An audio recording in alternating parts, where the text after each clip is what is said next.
Ekifundikwa tekirina nnyo bya kukinnyonnyolako bingi, wabula kirina eby'okukitegeerako bitonotono. Ekifundikwa ebeera ndagaano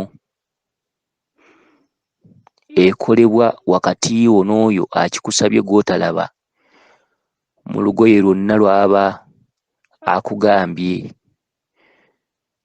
Ekifundikwa tekitegeeza lubugo lwokka, ekifundikwa ne ku lugoye kifundikirwa oba kifundikibwa. Ekifundikwa kisobola okukolebwa mu kakooyi akatono okusinziira ku kaliisa engeri gy'aba akakusabyemu. Ekifundikwa kisobola okufundikibwa mu kakooyi nga kamuleeguza. Ekifundikwa kisobola okufundikibwa mu lugoye nga lwa jjajjaawo Munyarwanda.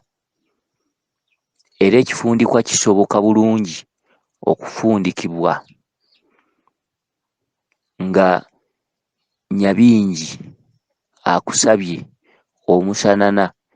Osobola okwesuulira omunagiro ogwo oba okugufundikira ekifundikwa gwo ne gwenagira naye nga ogwesumikidde waggulu, sikaati ka bbulawuzi n'omunagiro guli ogwesuulirwa. Omunagiro ogwo gwesuulirwa emirundi ebiri. Osobola okugwesuulira ng'ogwezingirira, osobola okugwesuulira ng'ogwambadde nga waggulu ogutuzzeeko. Ne ku mulaalo bwe kityo, ne ku Munankole bwe kityo, ne ku Mutanzania bwe kityo nti bw'akusaba olugoye lwe era osobola okulufundikira. Ne ku w'eggwanga ery'olubugo bwe kityo nti olubugo lufundikibwa. Omuganda asobola okufundikira olubugo olw'ekifundikwa eky'obusika, ate asobola okufundikira olubugo olw'ekifundikwa ekya lubaale. N'ekyamayembe nakyo kifundikibwa, oba n'ekyemisambwa nakyo kifundikibwa. Okufundikira kye ki? Ssenkulu oba kabona oba jjajja w'abaana ayanjulira nannyini lugoye olwo oba olubugo omuzzukulu lw'amuleetedde. Omuzzukulu yennyini asooka n'alukwata nga terunnakolebwako mikolo nga lulamba, ng'aluzinze bulungi, n'afukamira ku mpagi oba ewantu wonna w'agenda okukifunira oba ewamuwanga. Ssenkulu n'amugamba ebigambo by'alina okuddamu nti jjajja nkuddukidde, olubugo lwo nduleese, nsaba jjajjange ankulembera mu nsonga oba ssenkulu oba kabona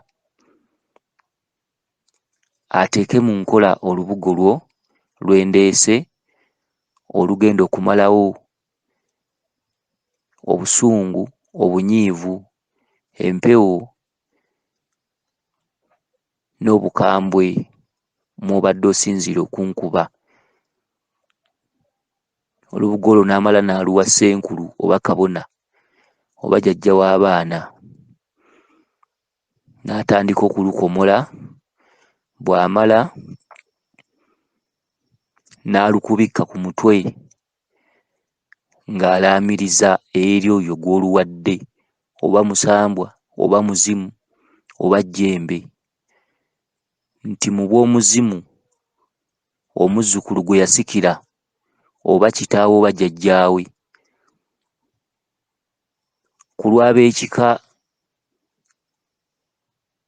abalowooza ekitono, kubanga omuzzukulu ayinza okunoonya omusumisi n'amubula, abamu ekifundikwa kyo bwe kyonooneka kye wasikira, ogenda okugamba kitaawo ate oluusi aba alowooza nti ozze mu byakusamira. Ogenda okunoonya omusumisi, bo baba balowooza nti byakoma mu lumbe, batera obbakaluubiriza. Kale nno abaasikira edda ku bantu kyebava baddukira mu bassenkulu, kuba ssenkulu engeri gy'aba ne Muwanga aba amala byonna. Kale nno Ssenkulu n'akikwata n'aweta omulundi ogusooka ng'akkaatiriza ku oyo gwe wasikira nti nfundikidde ekifundikwa kino omuzzukulu osembere mu bulamu bwe. N'afundikira ogwokubiri kye bayita okutugga. Nfundikira omulundi ogwokubiri okkalirire ddala ku muzzukulu wo ono ku lugoye luno lwakuwadde.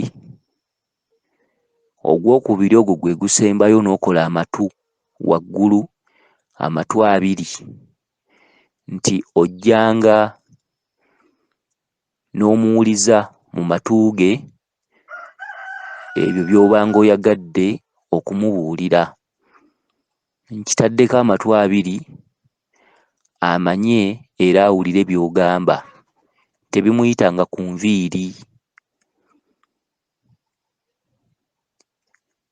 Awo nno n'alyoka awandako emirundi 2 ku buli kutu, era okutu okwo kulekebwa kusongovu, kubeera nga bw'olaba okw'ente. Buli kutu okusiba n'okuleka nga kusongovu bwe kuba tekusongodde okuzzaako makansi ne kusongola. Ekifundikwa kifundikirwa ne kirekebwako amatungo nga ag'ente oba ag'akamyu.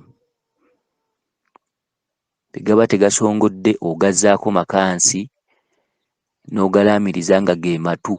Amatu ge gakola amakulu g'ekifundikwa ag'enkomeredde,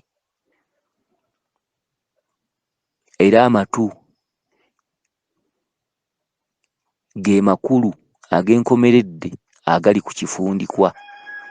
Era ekifundikwa bw'omala gakitugga amatu gali ne gatayimirira, ekyo tekiba kifundikwa. Gaba galina okuyimirira okukakasa ng'ogatuzze ne gayimirira, kuba mwe mugenda omuzzukulu aweereddwa ekifundikwa mwagenda okusinziiranga okuwulira jjajja we by'ayogera, era mwakuutirirwa, era naawe omukuutira osinziira ku matu ago. Awo oluvannyuma bwe kikaddiwa ne bwe gagwa tekiba na buzibu, kubanga kikaddiwa ne gatuuka ne gagwa.